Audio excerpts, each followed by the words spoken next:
All right, hello. Um, I wanted to share a little bit about a video. Um, this is a music video called Hi Ren by the artist Ren. A month ago, I had no idea who Ren was, but I stumbled across this video recently, and I've been kind of down the Ren rabbit hole since then. Um, so I guess first a moment about me, why you might care what I have to say. I not really a hip hop fan. A lot of this song is a hip hop, I guess, song. Um, but it's so powerful, so powerful. I want to share it, and I had things to say about it. And usually I would write thoughts out and share them that way, but I couldn't really figure out how to write about this video. And so I'm trying this reaction style thing instead. I have actually seen this video many times and have actually watched many reactions to this video. So this is not something new to me, but I just want to figure out and kind of process what it is that I'm thinking about it and what I have to say about it. So as far as me, I am a minister in the United Church of Christ. I'm gay. Theologically, I would say I'm mostly non-traditional in a lot of ways. So I guess ask you not to make assumptions about what you think I might believe as a minister. Um, and I'm also a poet. I love to write poetry, and so I think those three things are kind of the angle at which I see this video is as a gay minister poet. Um, so hopefully, maybe I'll have something interesting to say. Maybe I won't. Let's see. As far as Ren, I think is 34 at the time I'm reacting to this. This video's been out about a year and a half. Um, and when he was 17, I understand he got ill and was misdiagnosed. It took him many years to find the actual true diagnosis, which was Lyme disease. And in the meantime, the sickness really did a number on his physical and mental health. And he still struggles with that today. He talks about that in some of his videos, including this one. And so, what else do I want to say about him? Yeah, wonderful artist, very powerful. Not only this video, but his other music videos. A lot of them comment on his journey, the healthcare system, society in general, especially our economic systems. Very powerful stuff. He has a lot of. Not everything is that heavy, but a lot of his stuff is. And yeah, just check out his stuff if you want. It's all great. Everything I've seen so far has been great. And like I say, not all of it's heavy. Some of it's not social commentary, but I think his most powerful stuff is because it comes from an authentic place within him. And I think that is about all I need to say for now. Yeah, so let's get into this video. You can kind of see from the beginning, it's kind of this bleak atmosphere, rundown building, paint chipped off the walls. So that right there already sets a tone, doesn't it, about what's to follow.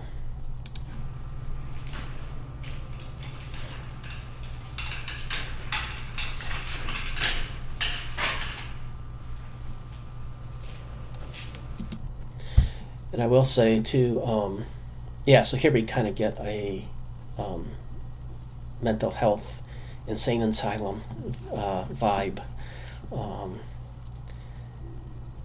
which kind of speaks to how we treat those with mental health problems.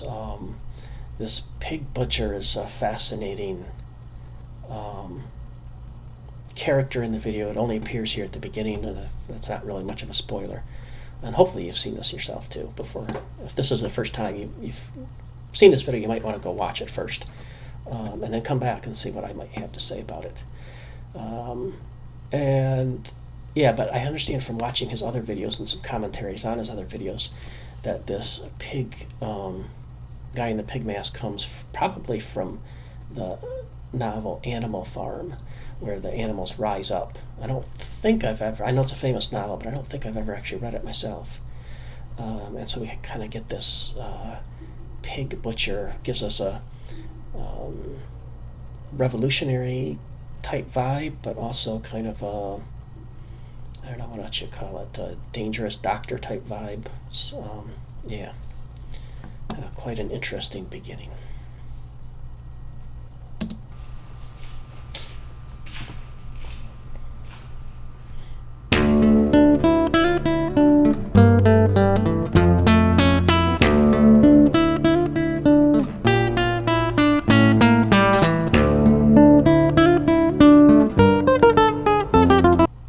Just say I love this classical intro, classical guitar.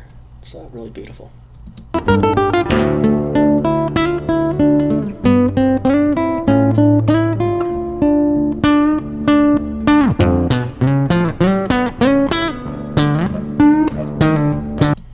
And for me, that feels, now it's turned a little bit discordant, a little bit rougher maybe.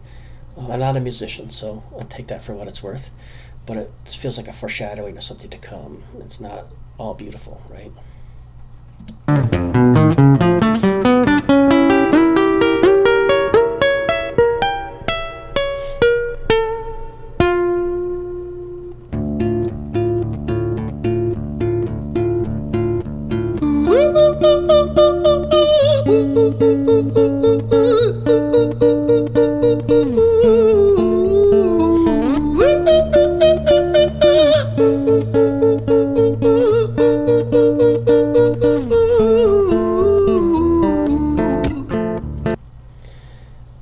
So I've seen Friend do this in some of his other videos too. Start off, instead of just starting with words, he starts with this vocalization. And again, it's kind of foreshadowing or I don't know. To me, it reminds me of there are no words, and so we just like make noise. I think from a faith perspective in the Bible, Paul talks about the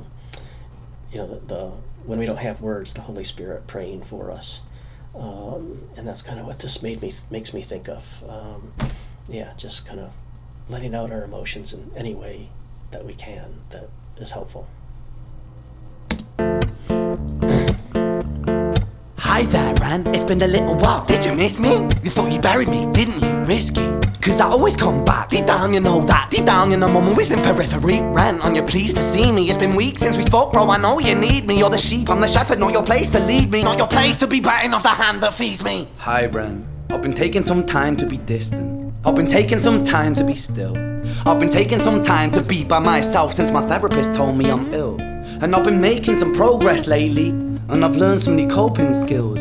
So I haven't really needed you much, man. I think we need to just step back and chill. So right away it's obvious what he's doing, right? Is those internal voices that we all have. Kind of, I don't know what else to call them, so I'll call them the good voice and the bad voice, although I don't necessarily like that because it's putting a judgment on those voices, which I'm not sure is the proper thing to do. But we all have that internal conflict going on, those voices that part of us that would tear us down. And I say voices, but it's not probably actually a voice that you hear, but just kind of that internal dialogue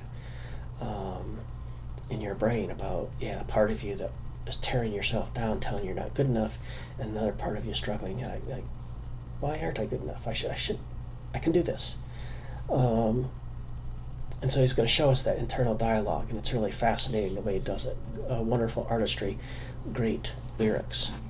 And I want to go back a little bit to the beginning of that, because let's see if I can find the spot.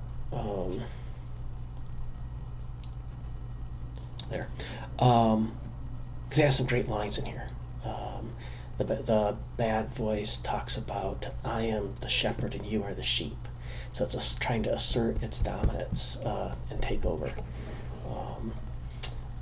And it's really a flip, because again, from a faith perspective, we sometimes talk about Jesus as the shepherd who guides us. And here it's really flipped. It's not the good voice that's trying to guide us, it's the bad voice who wants to be the shepherd. So yeah, let's just listen to this again.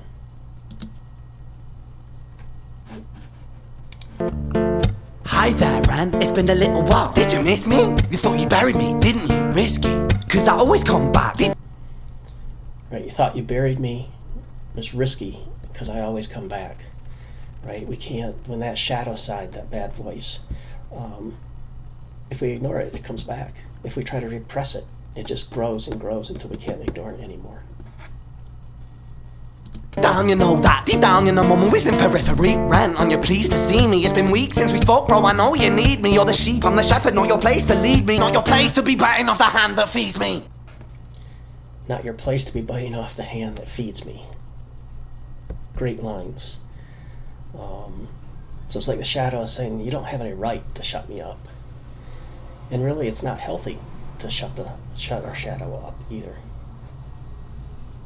Right, and if you're not familiar, shadow in psychological terms, it's just those thoughts that we don't like about ourselves, those things that we try to repress and hide and put in a closet, and that's what we call our shadow. All of those things that we don't like, and they might not even be bad things about us. They might be good things, but for some reason we're ashamed of them or don't like them, and so we try to repress them. And as the more we repress those things, the more they try to make themselves known. Yeah, not your place to be biting off the hand that feeds me. Hi, Bren. I've been taking some time to be distant. I've been taking some time to be still. I've been taking some time to be by myself since my therapist told me I'm ill. So I like that. Taking some time to be still. When we're struggling, when we don't know what to do, when that shadow is getting the best of us and we're angry or fearful or depressed, anxious, whatever it is, take some time to be still, to breathe. Don't necessarily try to repress that voice, but don't let it take over. Take some time to be still, to listen to other influences and voices in your life. Take some time to be still, to be by myself, since my therapist told me I'm ill. And I've been making some progress lately, and I've learned some new coping skills. So I haven't really needed you much, man. I think we need to just step back and chill. Ren, you sound more insane than I do. You think that those doctors are really there to guide you? Been through this a million times. Your civilian mind is so perfect at always being lied to. Okay, take another pill, boy. Drown yourself in the sound of white noise. Follow this 10-step program, rejoice. All your problems will be gone. Fucking dumb boy. Nah. So he's talking about all the ways we try to repress that shadow side. We try to deal with it. He's trying to deal with it. It's 10-step program, pills, drugs, prescription drugs, I assume. But for others, it might be alcohol. It might be a million ways that we try to cope. And he said he's learning new coping skills, something better than those things. But his shadow sides remind him, you've tried all this stuff, and it hasn't worked. And so it's trying to bring him down, trying to get control. And I think the shadow side is not necessarily malevolent. It, in a lot of ways, that voice within us that tries to bring us down is trying to protect us, right? Because we don't. It's trying to get us to stop taking risks, because when we risk, we can be hurt, and if we get hurt, then we can be shy about taking more risks, and that voice, doesn't want us to be hurt. So why take risks? Mate, this time is different, man, trust me. I feel like things might be falling in place, and my music's been kinda doing bits too. Like I actually might do something great, and when I'm gone, maybe I'll be remembered for doing something special with myself. So I like this. So he's trying to do something. Maybe when I'm gone, maybe I'll be remembered for doing something special with myself.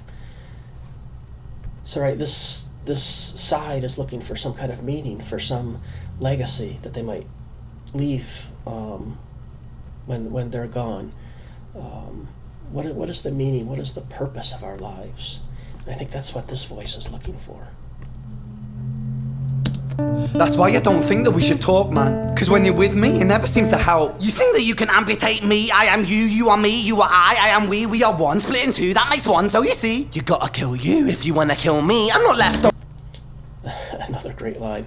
You gotta kill me if you want to kill you. You gotta kill. If you want to kill me, you gotta kill you. Yeah, because this shadow side is not a separate entity. It's part of us. It's part of the whole that makes us.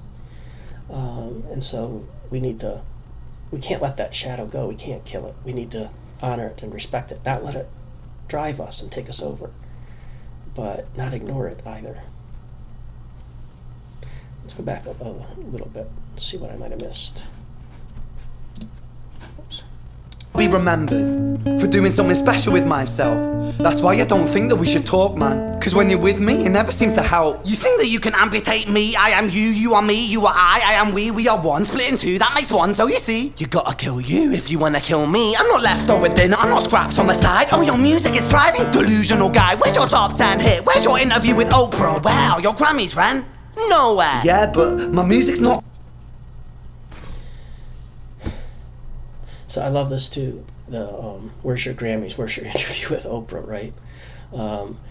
If you've ever tried creating something, whether it be poetry or music or whatever, building a coffee table. I mean, however you create, and I think creativity is very important to the human spirituality, to our health. We in some way need to be creative. It could be cooking, it could be whatever. And here he's saying, well, but all that creativity isn't going anywhere. You don't have your interview, you don't have your Grammys, you haven't reached success, right? The world tells us that success is riches and fame. And you don't have that, so why are you doing this? Doesn't make any sense. Commercial like that. I never chase numbers, statistics or stats. I never write hooks for the radio, they never even play me, so why would I concern myself with that? So I love this too. So why do we do it if it's not successful? It's successful in the world's eyes. And he says, I don't chase the statistics and stats. And I love that line too, because it's, well, why do it then? He's searching for that meaning in what he does. So if that's not the reason he's doing it, then why is he doing it? Yeah, so let's go back just a bit.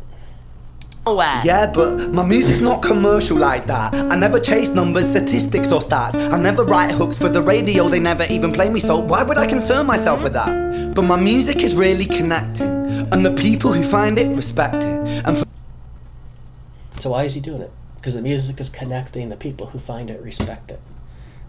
And I love that too, because when we create, like I write poetry, and all the time I'm wondering, well, is this poetry any good? Does it mean anything to anyone other than me? And I love it when it does connect, and the people who find it respect it. It also makes me kind of uncomfortable when people say they like my poetry, because I still have that voice that says, well, you like it, but it doesn't really, it still sucks. But I still love writing the poetry, and I think this is the thing, though. If it does connect, if people can find and respect, and it means something to one person, then we've done something good. And believe me, this video is powerful. It means something to a lot more than one person. So kudos to Ren for finding a way to express all of these important issues in such an artistic and powerful way. The people who find it respect it, and I think that's reason enough. Yeah. For me, that's enough, cause this life's been tough, so it gives me a purpose I can rest in. Man, you sound so pretentious. Ran, your music is so self-centered. No one wants to hear another song about how much. Just like I was talking about, your music is so self-centered, right?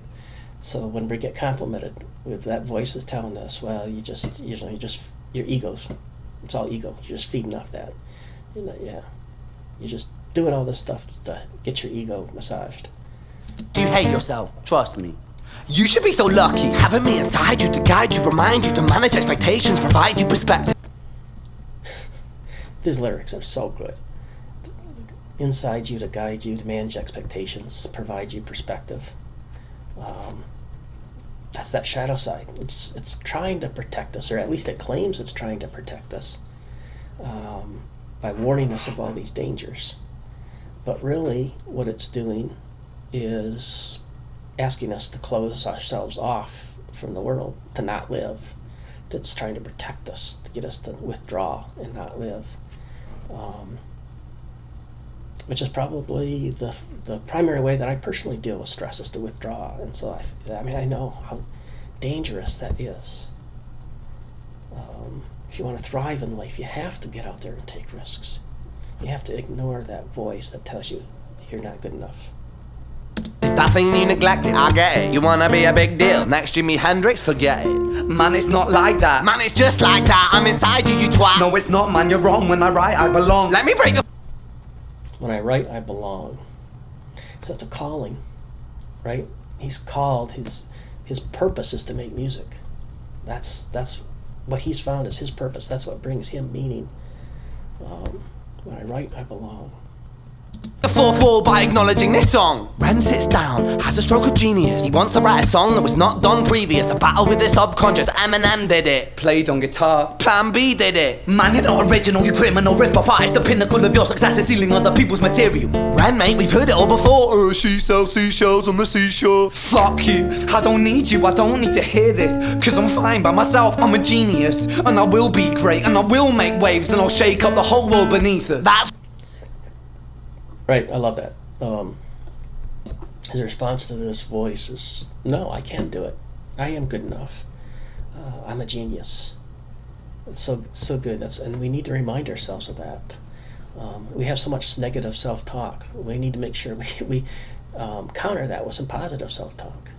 Be conscious not only of our faults, but of all those things that we do well and that we do good in the world. Right, speak your truth, your fucking god complex leaks out of you. It's refreshing to ask for you, say it instead of downplay it. Music is all about the creative process, and if people can find something to relate to within that, then that's just a bonus. Again, this is so good, so good. And that he's kind of, the bad voice is kind of mocking this idea of, right, the creative process is all that it's all about that. Nothing else matters. And it's funny to me because, yeah, it does and can sound pretentious to talk like that. I just do it. I'm selfless. Well, we can try to be selfless, but we're concerned about ourselves too. And so it can come across a little fake. But on the other hand, there's truth to it as well.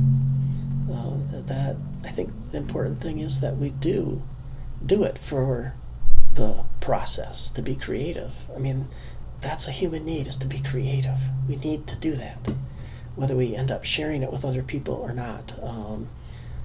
We need to be creative. We need to have some kind of outlet.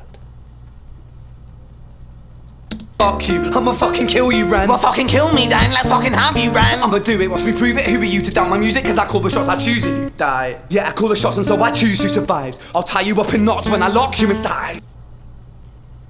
So he's desperate here. He doesn't know what else to do. He can't shut this voice up. So what does he do? He wants to kill it. And I love this. We've gone back and forth. The shadow voice, the good voice, or the positive. Maybe that's the way to say it. Shadow voice and positive voice. They've each stated their cases, right? But now the positive voice doesn't know where to go from here. So he's going to say, I'm just going to tie you up in knots, lock you away. But it doesn't work.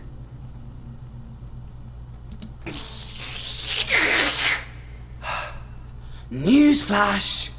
I was created at the dawn of creation. I am temptation. I am the snake in Eden. So before, it's been an internal dialogue between Ren's shadow voice and his positive voice. And now he's bringing it here to a whole new level. Now it's going from internal to eternal. I am at the dawn of creation. I am temptation. I am the snake in Eden. And that's such a great reference.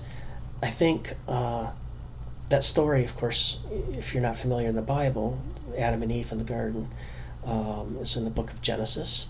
And that creation story is really a story that asks us to reflect on the nature of God and the nature of humanity and how God and humanity relate. It's right. It's not. This is not a literal history. The Garden of Eden story is not literal history. It's a story. A story asking us to think. But so often it gets interpreted also in ways that can be harmful.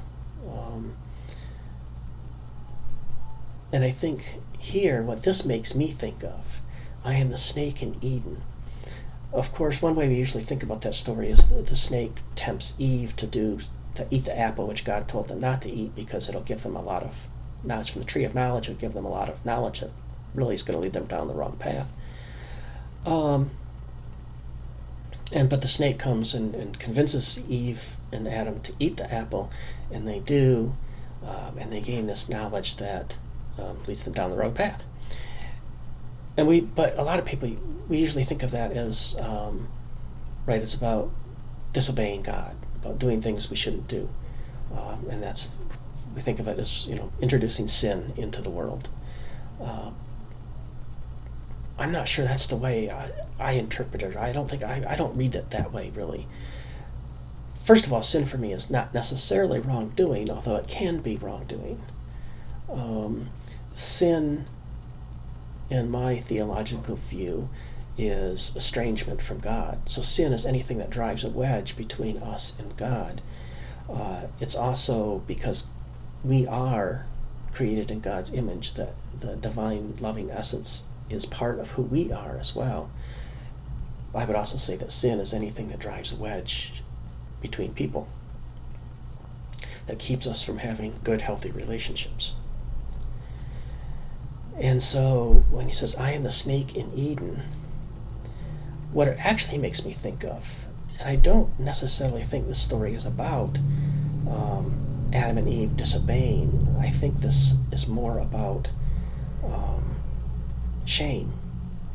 Because as soon as they eat the apple, God comes looking for them, and they hide. And when God asks them why they hide, they say, well, we're naked. And then God says, well, who told you were naked? They've been naked before God and each other many, many, many times, and no one has cared. So why now do they feel vulnerable? Why now do they feel like it's a bad thing? And I think the snake here is not about sin. It's about teaching us, it's about teaching Adam and Eve shame. Now they feel shame about their nakedness, like it's not right for some reason. And I think that is what the sin is. The sin is not eating the apple. The sin is the shame. I hope that makes sense, because shame is a useless emotion. Shame just degrades. It doesn't do us any good. Guilt, which is kind of related to shame, can be good. Guilt can tell us when we've done something wrong, when we need to make reparations, when we need to seek forgiveness. But shame just tells us that we're worthless, which is not true. So I think this really makes me associate with the shadow side, the shame, right? Because everything in the shadow are the things that we're ashamed of. And this works not only internally, but eternally, as he's ramping this up to kind of be the eternal shadow, eternal shadow for everybody, for humanity. I think a lot of it's about shame. Go back just a bit. Newsflash! I was created at the dawn of creation. I am temptation. I am the snake in Eden. I am the reason for treason, beheading all kings. I am sin, with no rhyme or reason. So son of the morning, Lucifer, Antichrist, father of lies, Mephistopheles, truth in a blender, deceitful pretender, the banished avenger, the righteous surrender. When standing in front of my solar eclipse, my name is stitched to your lips. So you see, I won't bow to the will of a mortal, feeble and normal. You wanna kill me? I'm eternal immortal. I live in every decision that catalyzes chaos, that causes division. I live inside death, the beginning of ends. I am you, you are me, I am you, friend. That was wonderful. Again, really, the music ramps up. This eternal shadow ramps up its rhetoric. I am immortal. I won't bow to you, Ren. You mortal. You're less than. It's really trying to assert itself, and there is something to that as eternal in the sense that we can't get away from these kinds of thoughts. The fact that we are of more than one mind, in a sense. We have all of these inner conflicts that are trying to get us to go in different directions, and we have to synthesize those somehow. Let's go back just a bit. Eternal immortal. I live in every decision that catalyzes chaos, that causes division. I live inside death, the beginning of ends. I am you, you are me, I am you, friend.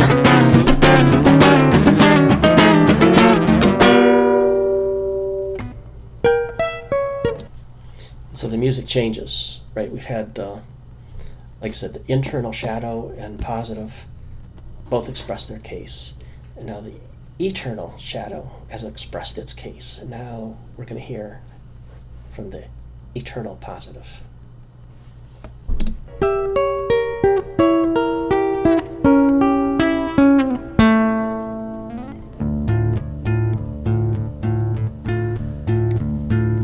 Hi, Ren. I've been taking some time to be distant. I've been taking some time to be still. I've been taking some time to be by myself, and I've spent half my life ill. But just as sure as the tide starts turning, just as sure as the night has dawned, just as sure as the rainfall soon runs dry when you stand in an eye of a storm. I was made to be tested and twisted. I was made to be broken and beat. I was made by his hand, it's all part of his plan that I stand on my own 2 feet.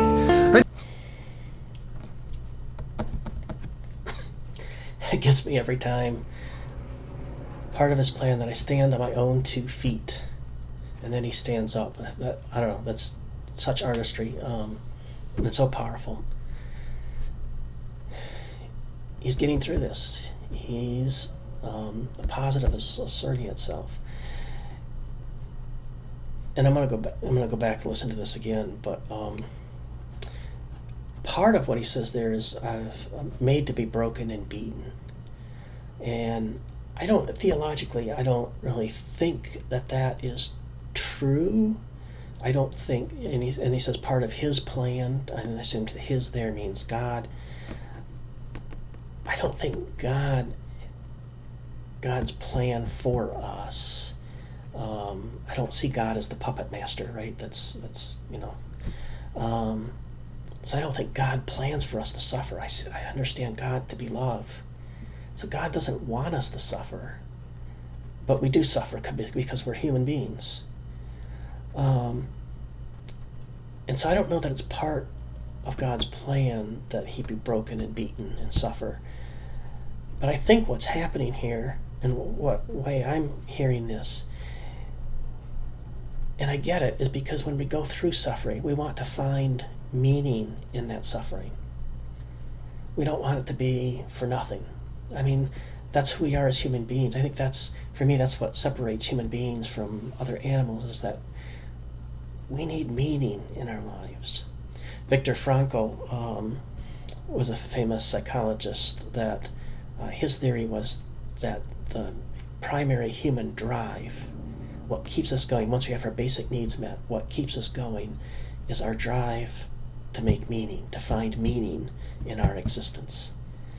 And he talked about that, is that there's several ways you can make meaning, but if everything else is stripped away and you're suffering, and he had this kind kind of confirmed by his own experiences in concentration camps and the Holocaust. If everything is stripped away and all you have is suffering, you can find meaning in that suffering. Now, if you can do something about your suffering, you should, because we shouldn't suffer needlessly. But if that suffering is being imposed upon you from outside, if we can't do anything about it, everything else being stripped away, we can still, all we have left is that suffering and how we react to that suffering. And in that, we can still find meaning. And I think that's what he's trying to do here. He's trying to find meaning in his suffering. So it's not that God wanted him to be broken and beaten, but that out of that suffering, out of the fact that he was broken and beaten, there's good that's going to come from it. There's lessons that he's learned that he's sharing in this video and in his other videos that we can identify with, that we can learn from too. It's kind of the silver lining in the cloud. So God doesn't make us suffer, but God gets us through the suffering and then helps us turn it into something else. Right, that's my take. Eye of a storm. I was made to be tested and twisted. I was made to be broken and beat. I was made by his hand, it's all part of his plan that I stand on my own 2 feet. And you know me, my will is eternal. And you know me, you've met me before. Face to face with a beast, I will rise from the east and I'll settle on the ocean floor. And I go by many names also. Some people know me as hope. Some people know me as the voice that you hear when you loosen the noose on the rope. So some people know me as hope. We all need hope. We all need that sense that everything is going to be okay. And for me, that's part of my faith, right? I don't know where I'd get my hope from if I didn't have faith, if I didn't believe there was God, this force of love out there that was trying to guide me through this life, that was going to guide me to something better, something worthwhile, something meaningful. So some people, this eternal positive voice, some people know me as hope. We all need that. And then some people know me as the voice that you hear when you loosen the noose on the rope. Incredible lyrics. And what that means to me is when you loosen the noose on the rope, so the noose that's constricting us, constricting our lives, that's trying to strangle us, keep us down. And when you loosen that rope, that binding,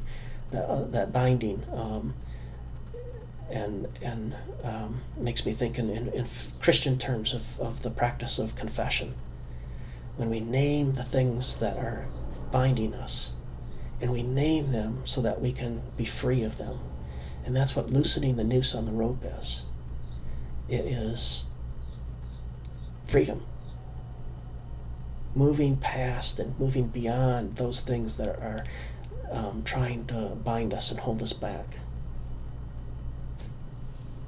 And you know how I know that I'll prosper? 'Cause I stand here beside you today. I have stood in the flames that cremated my brain, and I didn't once flinch or shake. So carry. So how does he know he's going to survive? How does he know that he's going to make it?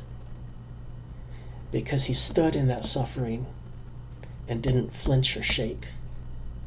We know from our experiences, if we've had suffering in the past, we can learn from that. We can take that with us, right? We did it. We made it through somehow, whether it's God, or however you want to see that as getting through, as you're getting yourself through.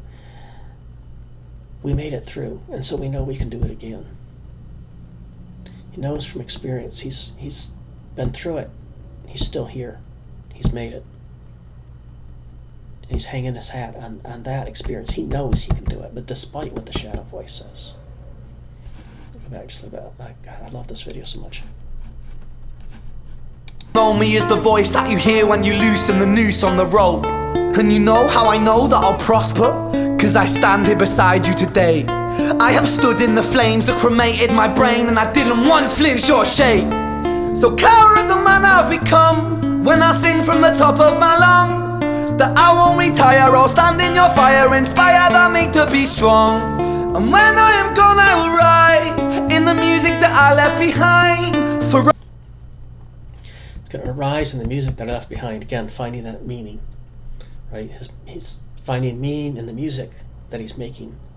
And he's done it in this video, right? No matter what happens from the future, this is such a powerful message and video. He's done it. He's left this for us all to learn from.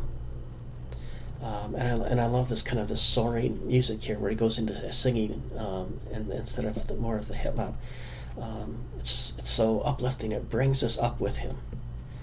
Just incredible. That I won't retire or stand in your fire, inspired by me to be strong.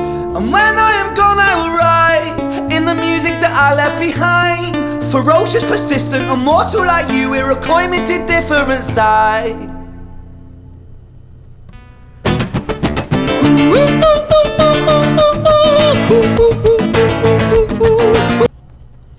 And now we're kind of back to this vocalization. So how I'm thinking of this is, we had the internal shadow and the internal positive state their case. Had the eternal shadow and the eternal positive state their case. And now this kind of this vocalization, kind of weird and wild and uplifting in some way, is kind of all of those sides synthesizing into the one true, whole, authentic being. Yeah, it's incredible artistry.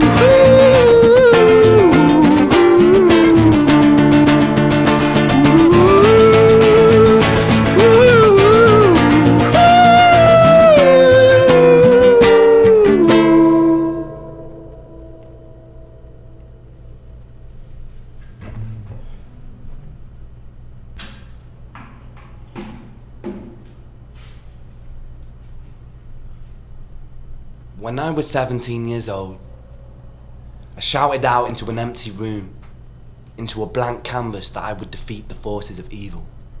And for the next 10 years of my life, I suffered the consequences, with autoimmunity, illness, and psychosis. As I got older, I realized there were no real winners and there were no real losers in psychological warfare, but there were victims and there were students. Again, so now this song proper, I guess, is over, but he has this ending monologue, which is so important, such a great message. So he's learned in psychological warfare, for all of the suffering that he's gone through, there's no winners and there's no losers.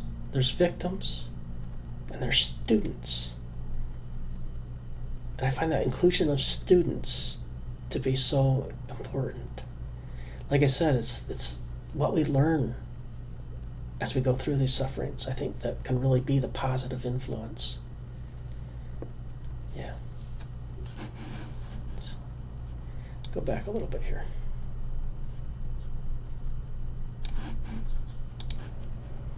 When I was 17 years old, I shouted out into an empty room, into a blank canvas, that I would defeat the forces of evil.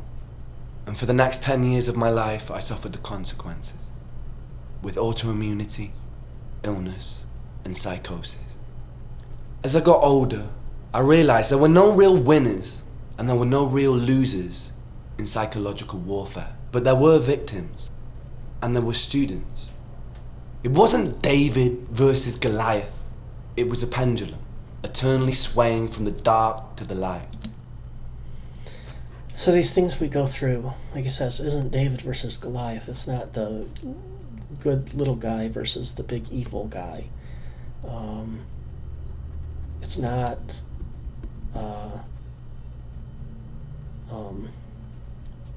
the right word is escaping me, but it's not a duality, right? It's not good. It's not necessarily good versus evil. There's gray area here. It's a pendulum, always swaying from the dark to the light. So sometimes we're in that dark space, sometimes we're in that light space, and a lot of time we're in some kind of in-between space. It's all part of the same person that makes us. It's all part of our authentic selves. And the more intensely that the light shone, the darker the shadow it cast. The more intensely the light shone, the darker the shadow it cast. This is such incredible stuff. Yeah, I mean, I guess that's pretty clear, right? If we're all only in the positive, if we're pressing that shadow, it's going to keep growing. It's going to get stronger and demand to be noticed. That's kind of what I hear in that statement. That the more intensely the light shone, the darker the shadow it casts. So we can't really get away with it. We have to find some way to honor it and respect it without letting it control us. It was never really a battle for me to win. It was an eternal dance. And like a dance, the more rigid I became, the harder it got. The more I cursed my clumsy footsteps, the more I struggled. Right, and I love this. Looking at life as a dance, it's a wonderful metaphor. The more rigid I got, the harder it got. The more I cursed my clumsy footsteps, the more I struggled. So the more that we try to repress and ignore and resist the shadow, again, the harder it's going to be. The more it's going to try to assert itself in ways that aren't healthy for us. So I got older, and I learned to relax, and I learned to soften, and that dance got easier. I learned to relax, and I learned to soften that dance, and it got easier. It reminds me in, if you've ever read the Tao Te Ching, in Taoism, kind of talks a lot about the idea of being one with the world, kind of going with the flow, the branch that will bend but not break. Really a dance, kind of moving in concert and kind of playing the light and the dark together because it's all a part of ourselves. It is this eternal dance that separates human beings from angels, from demons, from gods. And I must not forget, we must not forget, that we are human beings.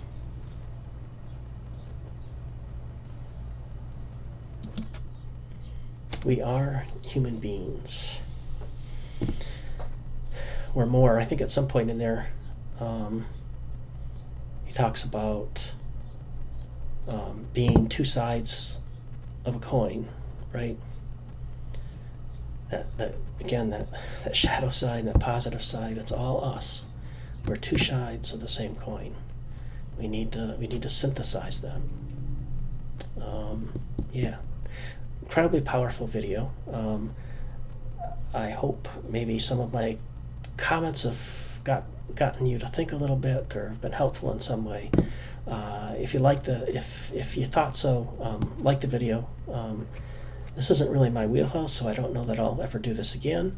Like I say, I like to write things out, not necessarily react on video. But who knows? If people like it, maybe I'll try it. And I think that's it. So thank you very much. If I post this, I will put some links there about where you might find out more about my own writing and whatnot. But yeah, thanks. And if you want to go down the Ren rabbit hole, like I say, there's lots of good stuff.